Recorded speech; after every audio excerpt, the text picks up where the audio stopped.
મારું નામ નીલમબેન લલિતભાઈ ફળદુ. તમારું ગામ? ભાયાવદર અને ફૂલવાડી પ્લોટ. તમને શું તકલીફ હતી? તમે આવ્યા? મને ચાલવામાં તકલીફ થતી હતી અને પગ બેવડો વળતો નતો. બેવડો નતો? હા, બેવડો નતો વળતો. બેસી નથી શકતી નીચે અને ઊભી નથી થઈ શકતી. બે પગ દુખતા? હા, આ થોડો, આ વધારે દાબો. એ તો બેવડો નતો? હા, એ બેવડો નતો વળતો. આ ગોઠણ તમને તો અહીંથી કમરેથી સ્નાયુનો તકલીફ હતી? હા, સ્નાયુની તકલીફ અહીં કમરેથી છે પગ સુધી અને મોટા મોટા આવડા ગંઠોડા થઈ ગયા હતા. એટલે એ જાબર થઈ ગઈ? હા, જાબર થઈ ગઈ. રવું ત્રણેય સાઈડ, બે બાજુની અને વચ્ચે.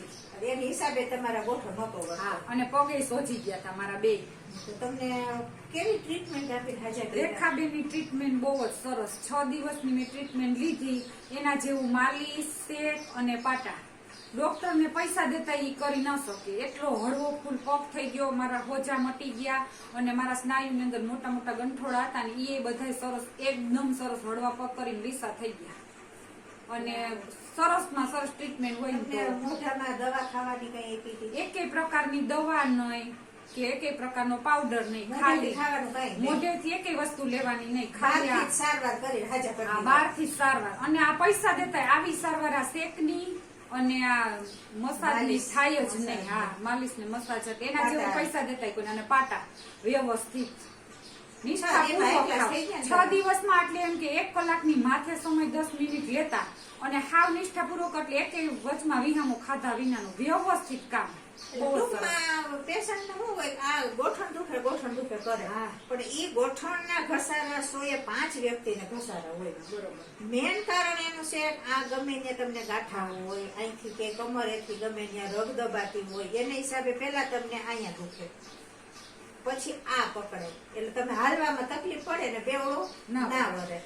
એટલે બેનો બધા ગોઠણ કપવે છે ને એના ઓપરેશન કરાવે છે. ટૂંકમાં ગોઠણ ઓપરેશન કરવામાં 105 ને જરૂર છે.